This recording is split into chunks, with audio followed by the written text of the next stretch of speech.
Hello दोस्तों, कैसे हैं आप सब। दोस्तों, घर बेचना एक कठिन फैसला होता है। असल में ऐसे कई लोग होते हैं जो भावनात्मक रूप से अपने घर से जुड़े हुए होते हैं, या फिर कुछ लोग उनके मन मुताबिक रकम न मिलने की वजह से अपना घर नहीं बेचते। आज के इस वीडियो में हम आपको ऐसे ही कुछ जिद्दी मालिकों से मिलवाने वाले हैं जिन्होंने अलग अलग कारणों की वजह से अपना घर डेवलपर्स को बेचने से इनकार कर दिया। ऑस्टिन स्प्रेग्स। जिस समय रियल एस्टेट अपनी ऊंचाइयों पर था, उस समय डाउनटाउन वॉशिंगटन में ऑस्टिन स्प्रेग्स के पास एक डाउनटाउन का मालिकाना अधिकार था, जहां डेवलपर्स कॉन्डोज और ऑफिसेज के लिए निर्माण शुरू कर रहे थे।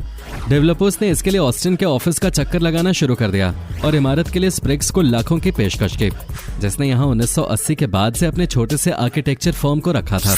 इस पेशकश के लिए स्प्रेग्स ने उन्हें हर बार मना किया और ज्यादा पैसे मांगे, और जब सभी ऑफर खत्म हो गए तो उन्होंने उस जगह को पिज़्ज़ेरिया में बदलने की कसम खाई, जहां वॉशिंगटन कन्वेंशन सेंटर के पूर्व में मैसाचुसेट्स एवेन्यू के साथ न्यूकमर्स को फीड करना था। ऐसे समय में जब रियल एस्टेट में पैसों का पहाड़ बन रहा था, तो स्प्रेग्स का विरोध वॉशिंगटन और दूर दूर तक चर्चा का विषय बन गया। 4 साल बाद ब्लॉक लॉन्ग क्रेटर, जो स्प्रेग्स के इमारत के चारों तरफ थे, उस पर कांच, स्टील और ईंट के टावरों का कब्जा हो गया था। पिज़्ज़ेरिया इसके बाद कभी नहीं खोला गया। जब इनको बैंक ने फोरक्लोजर की धमकी दी, तो स्प्रेग्स ने अपनी प्रॉपर्टी को बेचने का फैसला किया। स्प्रेग्स ने इसे $1.5 मिलियन में बेचने की कोशिश की, और ये रकम उस समय एक डेवलपर द्वारा पेश की गई रकम की सिर्फ आधी थी, और आखिर में साल 2011 में स्प्रेग्स ने इसे $75,000 में बेच दिया। यांग।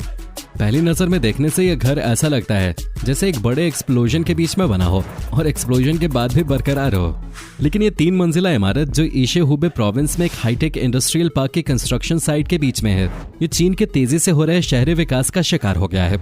इस घर के पास जो ढेर सारी गंदगी छोड़ी गई है, वो ऑनगोइंग कंस्ट्रक्शन की वजह से है, और ये घर उस इंसान का है जिसका सरनेम यांग है, जिसने स्थानीय सरकार के साथ 2 साल की लड़ाई के दौरान यहाँ से जाने से इनकार कर दिया था। साल 2012 में यांग अथॉरिटीज के साथ रिलोकेशन कंपनसेशन अमाउंट पे सहमत नहीं हुए, और डेवलपर ने बाद में इनके घर का पानी और बिजली दोनों काट दिए, जिसके बाद मिस्टर यांग और इनका परिवार कुछ समय के लिए किराए के घर में शिफ्ट हो गया।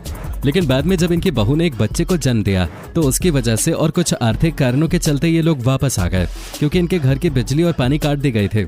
इसलिए इन्हें 1 किलोमीटर से ज्यादा दूरी तय करके एक नदी से पानी लाना पड़ता था, और रोशनी के लिए ये लोग मोमबत्तियों और लैंप का इस्तेमाल करते थे। Chinese motorway is cut in half. चीन में एक नए मोटरवे को उस समय 2 भागों में बांट दिया गया, जब एक मकान मालिक ने डेवलपर्स को अपना घर बेचने से इनकार कर दिया था। मकान मालिक, जो अब तक गुमनाम है, वो लुओटू में रहता है, जो ईस्ट चाइना जेयंग प्रोविंस के नेग्बो में शेनहाई डिस्ट्रिक्ट का नेबरहुड है। जो ड्राइवर अब इस मोटरवे का इस्तेमाल करते हैं, उन्हें अपनी गाड़ियों को नेल हाउस के चारों ओर ड्राइव करना पड़ता है। मीस field mall built around home. Seattle के बैलेड नेबरहुड में एक बड़ा शॉपिंग मॉल है, जिसमें बिल्डिंग के बीचों बीच एक अजीब सा छेद है। उस गैप के अंदर एक अमेजिंग स्टोरी के साथ एक छोटा सा घर है, जिसके लिए कुछ लोगों का कहना है कि ये पिक्सार्स अप से प्रेरित है। 84 साल की मिस फील्ड ने बैलेड में एक विचित्र और शांत नेबरहुड देखा, जहां काफी ज्यादा बदलाव हो रहा था। पुराने घरों को बुटीक शॉप्स में बदला जा रहा था, और डाइनर्स को कॉन्डोज में बदल दिया गया था। और जब डेवलपर्स ने इनके छोटे से 2 मंजिला घर को तोड़ने और यहाँ एक शॉपिंग मॉल बनाने का प्रस्ताव रखा, तो इन्होंने इनकार कर दिया। इतना ही नहीं, डेवलपर्स ने इन्हें $1 मिलियन का लालच भी दिया, लेकिन ये नहीं माने, और इसके बाद डेवलपर्स को इस घर के चारों ओर निर्माण करने के अलावा कोई चारा नहीं था। जिसके बाद उसने ठेकेदार के चीफ बैरी मार्टिन के साथ दोस्ती की, और बैरी ने भी एडिथ की काफी मदद की। एडिथ के साथ बैरी की बॉन्डिंग काफी स्ट्रांग हो गई थी, और जब 87 साल की उम्र में एडिथ का निधन हो गया, तो उसने बैरी को अपना घर दे दिया।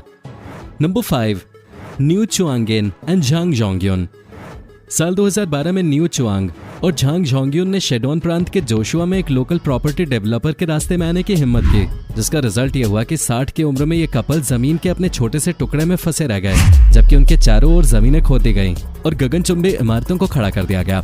परेशान कपल को लगातार गैंगस्टर्स धमकी देने लगे, और अपने रैमशैकल्ड होम को अवैध रूप से ध्वस्त करने की कई कोशिशों को इन्हें खुद रोकना पड़ा। साल 2009 में जब एक लोकल डेवलपर ने हाई राइज रेजिडेंशियल बिल्डिंग बनानी शुरू की, तो यहाँ से उनकी दैनिक जरूरतों को भी खत्म कर दिया गया। Number 4, nail house with a 360 degree road. City planners ने एक एडवाइस काफी हद तक मोटरवे बिल्डरों से ली है कि अगर आप शहर के अंदर निर्माण नहीं कर सकते हैं, तो इसके चारों ओर निर्माण करें। और इसी प्लान के तहत बुलडोजर के लिए रास्ता न देने पर बिल्डर्स ने 3 चीनी परिवारों के घरों के आसपास 4 लेन वाले फ्लाईओवर का निर्माण कर दिया। डेमोलिशन टीम और ग्वांगजू ने शहर के सड़क नेटवर्क को पर्ल नदी के नीचे हाल ही में खोली गई सुरंग से जोड़ने के लिए घरों को डिमोलिश करने की प्लानिंग की, लेकिन मालिकों ने जब इसे बेचने से इनकार कर दिया तो इन्हें कंस्ट्रक्शन एडजस्ट करना पड़ा। कुछ इंटरनेट यूजर्स ने तो इसका मजाक बना डाला और कहा कि अथॉरिटीज ने लोगों को 360 डिग्री रोड व्यू के साथ होल्ड आउट घर दिए हैं। Number 3, $1 million corner. सदियों से एक विशाल नकली शॉपिंग बैग में लपेटे हुए एक हार्डिंग के पीछे छुपा हुआ था। कई खरीदारों ने इसे कभी नोटिस नहीं किया, लेकिन पुरानी फोटोज रिवील करती है कि एक 5 स्टोरी बिल्डिंग दुनिया के आइकॉनिक डिपार्टमेंट स्टोर के सामने डटी हुई है। हालांकि मेसीज ने इस पर एड स्पेस दिया है। 5 स्टोरी बिल्डिंग को स्टोर ने कभी नहीं खरीदा और न्यूयॉर्क के रियल एस्टेट हिस्ट्री में सबसे प्रसिद्ध होल्डर में से एक है। ये सब 1900 के आसपास शुरू हुआ था, जब मेसीज वेस्ट 14 स्ट्रीट पर लोकेटेड था। उसके बाद ये एक विशाल शॉपिंग मेका के लिए हेराल्ड स्क्वायर में जमीन देखने लगे।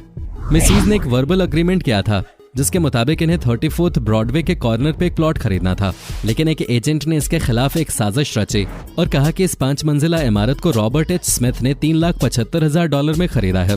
उस समय ये अमाउंट काफी बड़ा था और इस तरह मेसी दुनिया का सबसे बड़ा स्टोर बनने से रह गया। वहीं ये काफी हद तक माना जाता है कि 14 स्ट्रीट पर स्मिथ, जो कि मेसी स्टोर का पड़ोसी था, उसने ये सब सीगल कूपर के कहने पे किया था, जिसने 1896 में 6th एवेन्यू पे दुनिया का सबसे बड़ा स्टोर बनाया था। Chinese highway built around a farm. 2014 में बने एक हाईवे पर ड्राइवरों ने खुद को एक ऐसी रोड पे पाया जिसका रास्ता एक पूरा फार्म ब्लॉक कर रहा था। असल में फार्म के आसपास रहने वाले लोगों को यहाँ से जाने के लिए अच्छी खासी रकम दी गई थी, जिससे डोंगजिन चाइना रोड पर कंस्ट्रक्शन शुरू किया जा सके। लेकिन एक किसान जिसका नाम ये था और उसकी पत्नी शेन ने महसूस किया कि उन्हें यहाँ से जाने के लिए जितने पैसे मिलने चाहिए थे वो नहीं मिले और वो यहाँ से नहीं गए। लोकल काउंसिल निर्माण के लिए दी गई डेडलाइन को मिस नहीं करना चाहते थे, इसलिए उन्होंने इसके किनारे पर कंस्ट्रक्शन शुरू कर दिया।